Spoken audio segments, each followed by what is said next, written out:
Koko, ada dua Koko Melon. Koko Melon.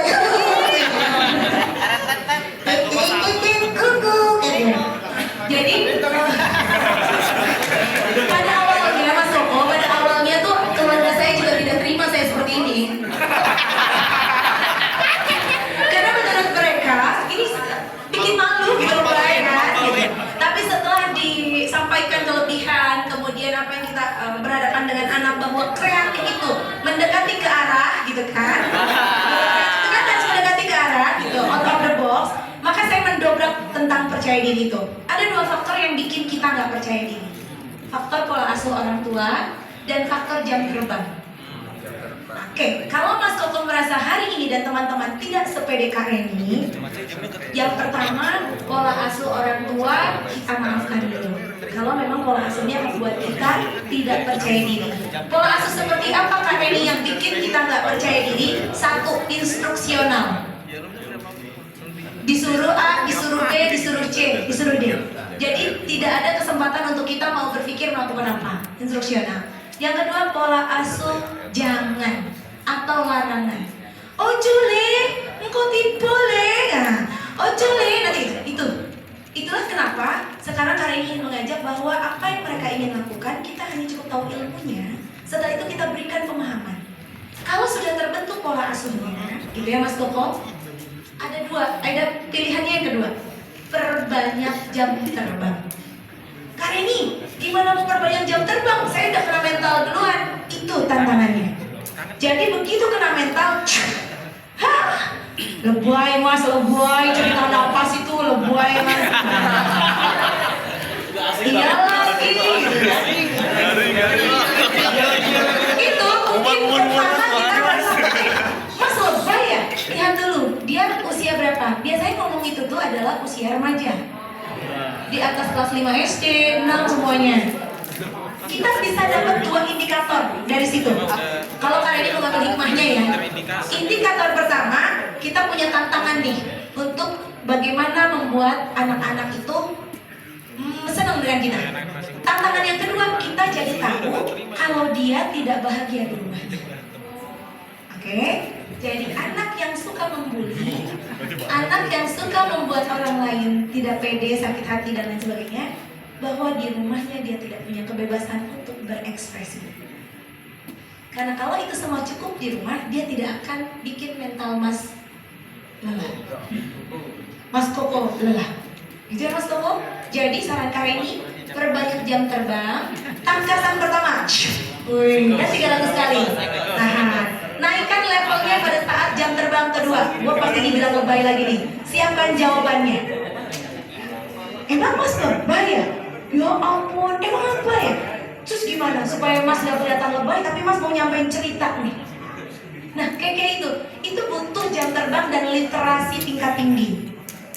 Jadi kalau hari ini Mas Koko masih baca bukunya sehari hanya satu kata atau status mantan, ganti memilih satu bulan membaca minimal 2 buku. Itu akan membuat kita percaya diri dengan ilmu pengetahuan. Gitu. Kenapa? Karena anak-anak itu punya kemampuan imajinatif yang sangat tinggi. Random. Misalkan gini, ketika kita buka capung, kok capungnya warna hijau Mas Koko? Aku lihat capung tuh nggak hijau Mas Koko, orange Mas Koko. Itu salah warna Mas Koko. Nah, kalau kita nggak punya kemampuan literasi dalam menjawab, kita akan salah.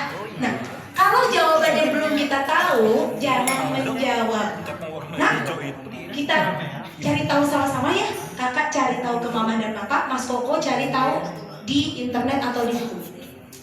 Itu pernah kami alami saat 20 tahun yang lalu. Seusia anak Karini nomor 1 sekarang 21 tahun. Itu temennya yang bertanya, anak usia 4 tahun. Bu Reni, kalau setan itu atau setan itu jahat, kenapa Allah menciptakan setan? Jawab. Langsung stres, cengeng. Betul? Ego kita sebagai mubalik pula, gua udah punya sertifikat mubalik, masa pertanyaan kecil gitu saya jawabin kan? Dijawab lah. Ya kan memang setan diciptakan dari api. Kita dari tanah. Jadi memang lebih bagus tanah daripada api. Avatar kali tanah dan api, ya kan? Pada waktu itu Kareni tidak berani menjawab. Kebetulan suami Kak Hikmah, adik ipar Kareni adalah mubalik. Kareni, oke, kita cari tahu kenapa ya Kak.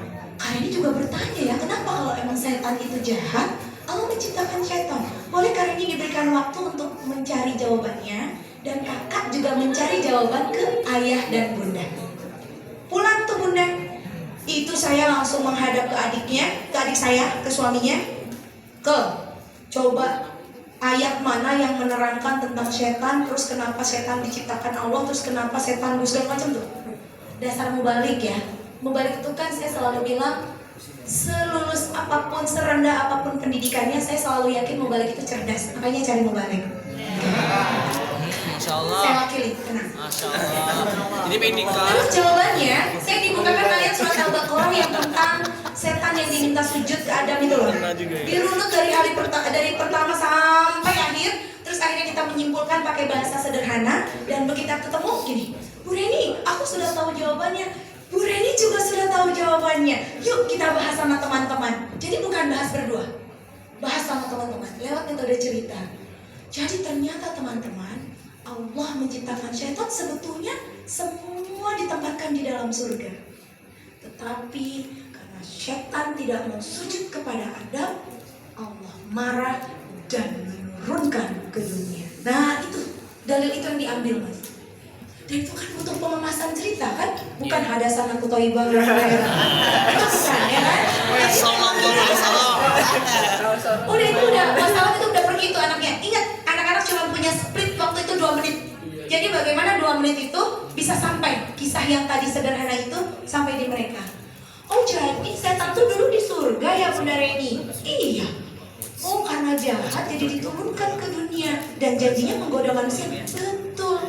Makanya tugas kita sekarang harus banyak berdoa agar tidak digoda oleh setan, agar kita bertempatnya di surga bersama Allah dan para nabinya gitu.